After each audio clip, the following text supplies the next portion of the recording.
now question number 27. What is the following? Which of the following is a renewable energy source? तो यहाँ पर चार option है हमारे पास। चारों ऑप्शन का हमें आंसर पता होना चाहिए कि कौन सी एनर्जी क्या होती है और क्या वो रिन्यूएबल एनर्जी है या नहीं। तो सबसे पहले हम लोग सोलर एनर्जी की बात करते हैं। तो सोलर एनर्जी क्या होती है? ये हमारे पास रिन्यूएबल एनर्जी है बिकॉज इसको जो है सन से डिराइव किया जा सकता है। ठीक है, so this is renewable energy. ठीक है, सो ये हो गए हमारे पास रिन्यूएबल एनर्जी, और हमें नॉन रिन्यूएबल एनर्जी जो है वो चाहिए। ठीक है ना, अगर हम लोग विंड एनर्जी की बात करें तो विंड एनर्जी भी जो है वो जनरेट हो सकती है अगेन विंड से, और जो भी एटमॉस्फेयर जो है एटमॉस्फेयर का जो प्रोसेस होता है, ठीक है, वहाँ से। तो this is also renewable energy.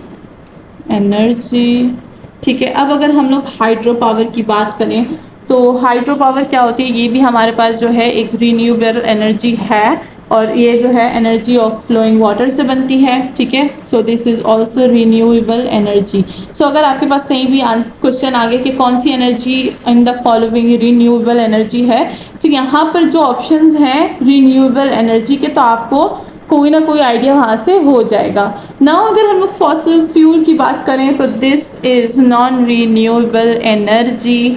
ठीक है ना, क्योंकि ये ह्यूमन टाइम साइकिल्स और वगैरह जो है रिप्लेनिश जो होती है ये वो होती हैं, तो इस वजह से फॉसिल फ्यूल जो होंगे ये हमारे पास नॉन रिन्यूएबल एनर्जी में आएंगे। सो the correct answer is option number D. ठीक है, तो अब आप यहाँ पर अगेन आपको जो है 3-4 चीज़ें जो है वो पता चल गई हैं। इसको अपने साथ नोट डाउन किया करें ताकि कहीं भी कोई भी MCQs आ जाए इसके रिलेटेड तो आपको इन्फॉर्मेशन हो। So, in which type of motion is the acceleration always directed toward a fixed point? अब ऐसा कौन सा मोशन है जिसमें एक्सेलरेशन जो होता है वो हमेशा डायरेक्टली एक फिक्स पॉइंट की तरफ जो है वो क्या होता है? डायरेक्टेड होता है। ठीक है, सब हमें यहाँ पर काफ़ी ज़्यादा ऑप्शंस गिवन है, जैसे linear motion, circular motion, simple harmonic motion end of course projectile motion. तो सबसे पहले तो हम लीनियर जो है मोशन की बात करेंगे कि लीनियर मोशन हमारे पास क्या होता है। तो लीनियर मोशन में जो एक्सेलरेशन होता है उसके लिए कोई भी जो है फिक्स पॉइंट नहीं होता। ठीक है ना, उसमें ज़रूरी नहीं है कि कोई फिक्स पॉइंट हो, वो बिना फिक्स पॉइंट की भी जो है वो क्या होती है? टूवर्ड चलती रहती है, और यहाँ पर फिक्स पॉइंट की ज़रूरत नहीं होती। अगर हम लोग इसकी डेफिनेशन के बारे में बात करें तो the acceleration can be in any direction and is not necessarily directed toward a fixed point. So यहाँ पर fixed point का हमारे पास जो है वो डायरेक्टेड नहीं दिया गया। कोई भी यहाँ पर ऐसी जो है हमें उसे क्या बोलते हैं जॉब नहीं है कि हम लोग जो है वो डायरेक्ट एक पॉइंट पे जाएं। ठीक है, देन सर्कुलर मोशन है, नाम ही सर्कुलर है। ठीक है, अब यहाँ पर सर्कुलर मोशन की बात करें तो एक्सेलरेशन यहाँ पर जो है कौन सा एक्सेलरेशन यूज़ होता है? हम लोग यहाँ पर यूज़ करते हैं सेंट्रीपिटल एक्सेलरेशन। ठीक है ना, हम लोग यहाँ यूज़ करते हैं सेंट्रीपिटल एक्सेलरेशन। ठीक है, और वो जो होती है वो डायरेक्टेड टूवर्ड सेंटर होती है because we are circular motion. Center में जो है इसका जो है एक्सेलरेशन होता है बिकॉज सेंट्रीपिटल फोर्स क्या करती है? सेंटर के जो है उसको क्या बोलते हैं? मोशन को कंट्रोल करती है। ठीक है, सेंट्रीपिटल फोर्स, सेंट्रीफ्यूगल फोर्स जो कि 9 क्लास आई थिंक 9 क्लास की बुक में है। Yes, 9 class and first year की बुक में है। ठीक है, तो सेंट्रीपिटल सेंट्रीफ्यूगल फोर्स के बारे में आपको पता होना चाहिए कि what is the difference between centripetal and centrifugal force. एक जो है वो सेंटर के जो है वो एक्सेलरेशन को कंट्रोल करती है, और दूसरी जो है वो आउटर एक्सेलरेशन को कंट्रोल करती है। एंड डिटेल्स आपको डेफिनेशन में मिल जाएगी। ठीक है, यहाँ पर हम सिर्फ जो है वो बाहर की बात करेंगे because these are MCQs। No, ये भी जो है हमारे पास ऑप्शन में करेक्ट नहीं आता ना। अगर हम लोग यहाँ पर बात करें सिंपल हार्मोनिक मोशन की तो of course simple harmonic motion एक ऐसा मोशन है जिसमें एक्सेलरेशन जो होता है वो directed toward a fix point होता है। So this is our correct option. अगर आपको इन चारों की डेफिनेशन याद है तो आप इसको आसानी से जो है वो चूज कर सकते हैं। ना अगर हम लोग प्रोजेक्टाइल मोशन की तरफ चले तो प्रोजेक्टाइल मोशन में जो एक्सेलरेशन होता है वो ड्यू टू ग्रेविटी होता है एंड इज डायरेक्टेड डाउनवर्ड होता है, और इसको जो है हम लोग फिक्स पॉइंट की तरफ जो है वो डायरेक्टेड नहीं करते, ठीक है। सो यहाँ पर ये वाला ऑप्शन जो है हमारे पास इनकरेक्ट है। So our correct option is option number C, simple harmonic motion SHM। So the efficiency of a heat engine is defined as, यहाँ पर 4 ऑप्शन हमारे पास गिवन है, तो हमें डेफिनेशन पता होनी चाहिए बिकॉज यहाँ पर डेफिनेशन का जो है वो यूज हुआ है, ठीक है ना। तो अब हमें अगर डेफिनेशन पता है so we can find the correct one. यहाँ पर है work output by heat input work output, then heat output heat input, ये तो हमारे पास डेफिनेशन में ही यूज़ नहीं होता, दिस इज़ नॉट द जो है डेफिनेशन ऑफ एफिशिएंसी, ठीक है ना। और ये भी हमारे पास जो है इंजन की एफिशिएंसी को यहाँ पर डिफाइन नहीं करता, तो ये 2 ऑप्शन ही हमारे पास जो है यहाँ पर पहले से ही आउट हैं। अब इन दोनों में से कोई एक ऑप्शन होगा। So let's go with the definition. तो हमारे पास एफिशिएंसी ऑफ हीट की जो है वो डेफिनेशन क्या है कि this is the ratio of work output to the heat input. तो यहाँ पर work output by heat input यानी option number A is the correct option.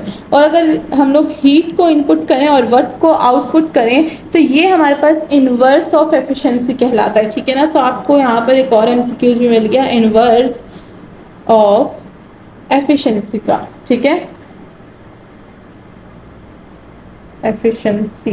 सो यहाँ पर हमारे पास करेक्ट वन जो है वो फर्स्ट वाला है। ना अगर हम लोग जो है इसके मैथमेटिकल फॉर्म की तरफ चले तो एफिशिएंसी जो होती है वो हमारे पास डिनोट होती है by the symbol of N type. अच्छा, ये एन टाइप का जो सैम्बल था इसका नाम क्या था, मुझे कमेंट सेक्शन में बताएं कि इसका नाम क्या है। अब ये वाला नाम जो है वो मैंने पिछले ही उसमें यूज़ किया था, मैं भूल गई हूँ कि इसका नाम क्या है, ठीक है ना। तो कमेंट सेक्शन में देखते हैं किसको नाम याद है, और जिसने सही नाम दिया है ना, जिसने सही नाम मुझे बताया सो ऑफ कोर्स उसको लाइक मिलेगा, ठीक है। सो इसका जो है आपको नाम मुझे बताना है कमेंट सेक्शन में कि ये एन जो होती है ये क्या होता है। अब हम लोग क्या करते थे जब मैथमेटिक्स में हमारे पास आया एक सब्जेक्ट जिसका नाम था अलजबरा, तो वो काफ़ी ज़्यादा मुश्किल होती है एंड वहाँ पर जो है काफ़ी ज़्यादा न्यू टाइप्स के सैम्बल्स होते थे।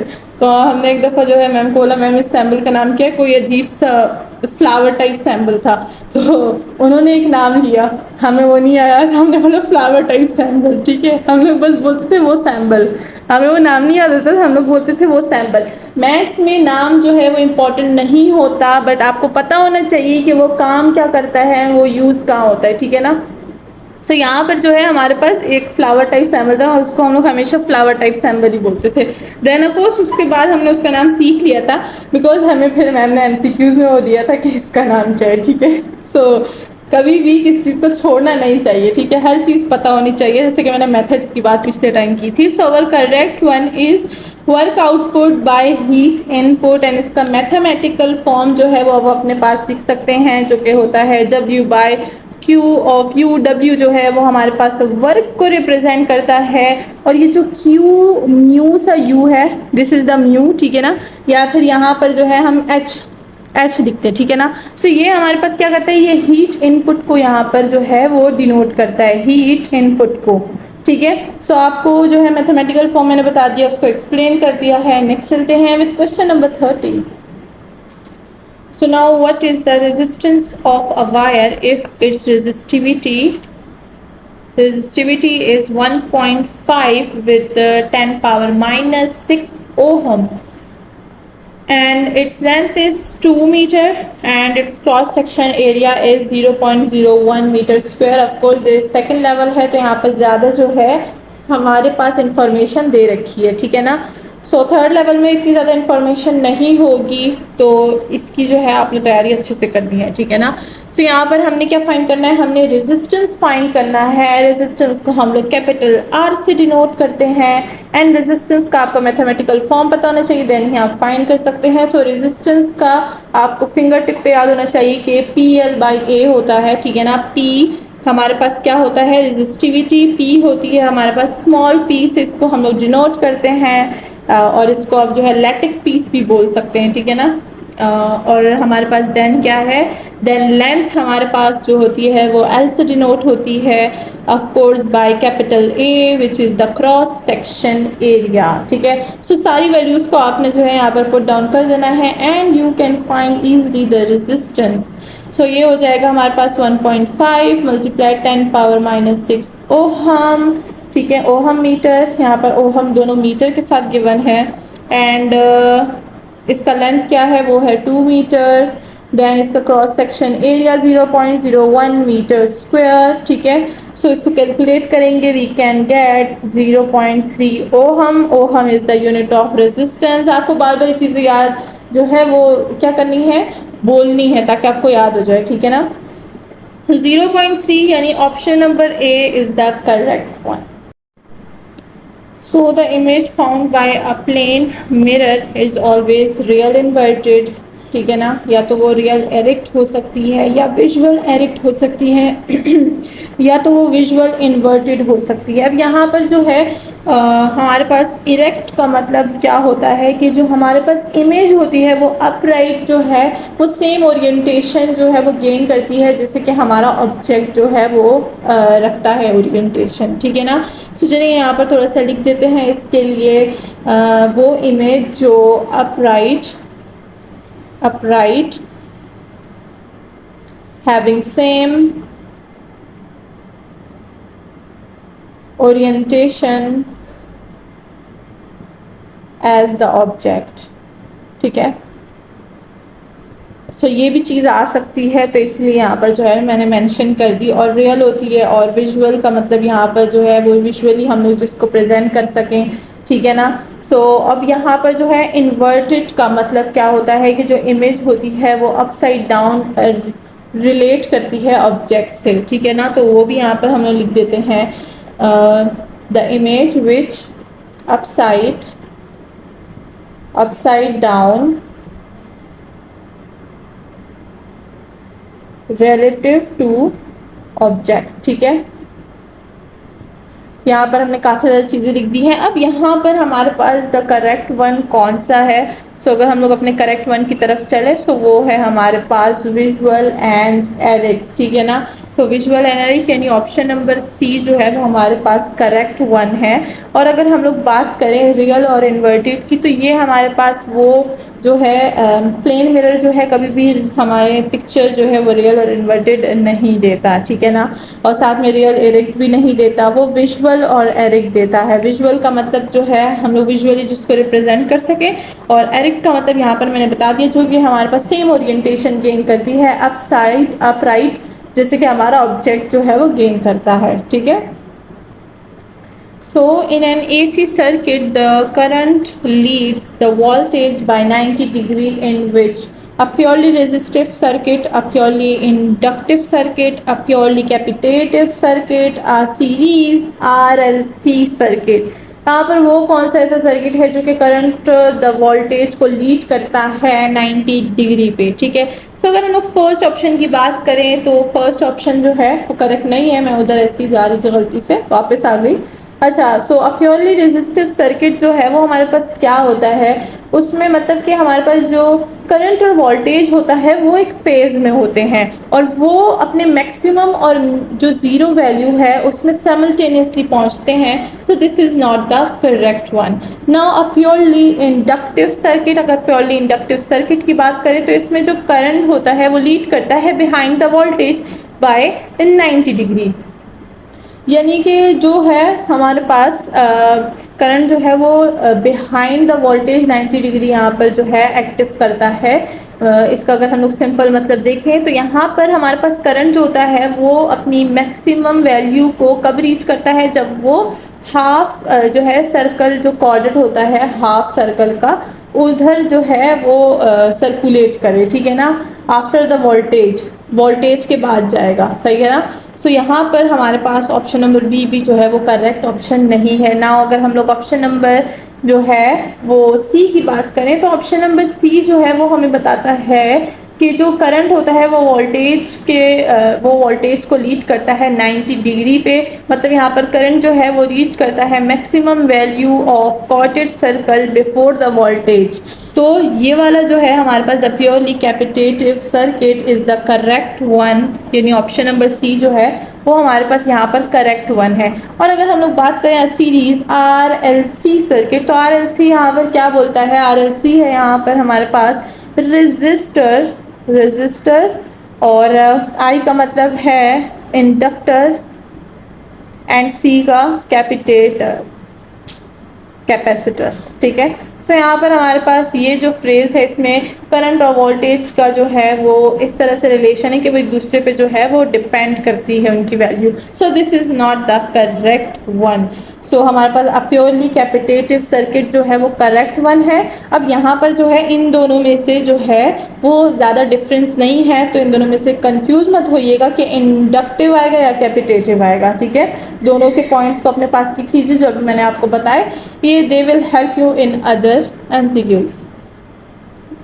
सो अगर आपने लेवल 1 के जो है वो फिज़िक्स सेक्शन देखा हो तो वहाँ पर जो है ऐसे ही एक MCQ था जिसमें मैंने 4 बिल्कुल यही जो है ऑप्शन दे रखे थे, रिफ्लेक्शन, रिफ्रैक्शन, डाइफ्रैक्शन और डिस्पर्जन। ठीक है, so the question number 33, the bending of light as it's pass through one medium to an other medium. हमें चारों डेफिनेशन पता होनी चाहिए।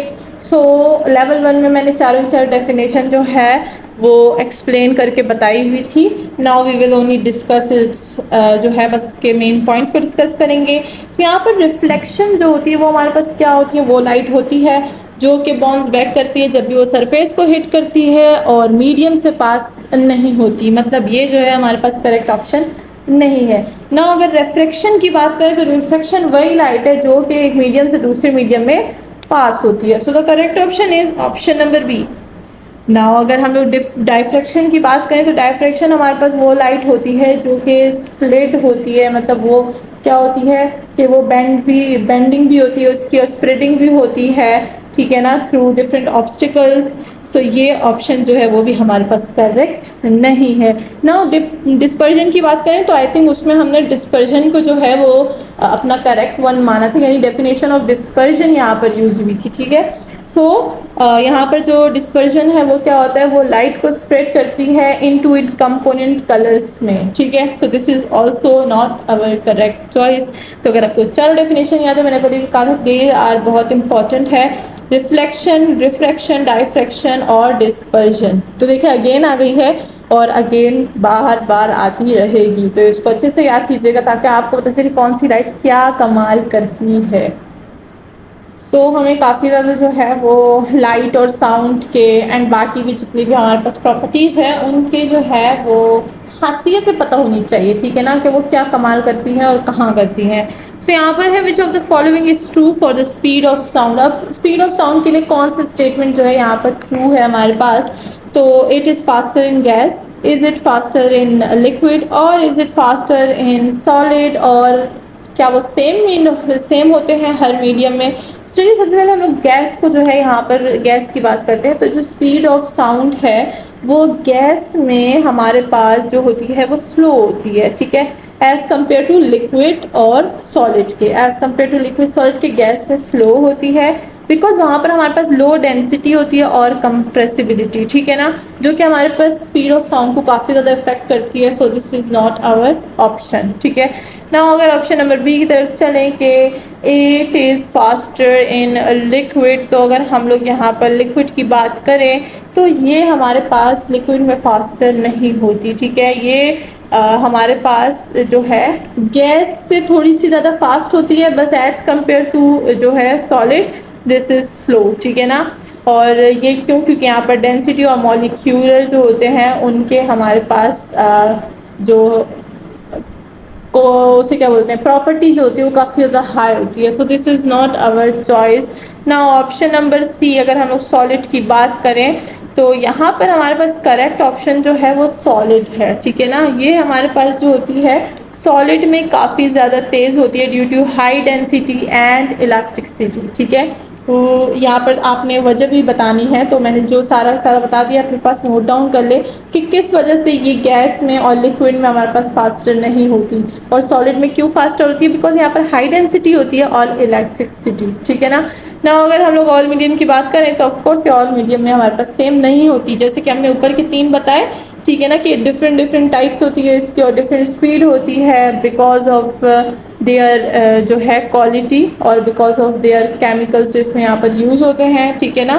So option D is also not our correct option. So for question number 34, our answer rate is faster in solid.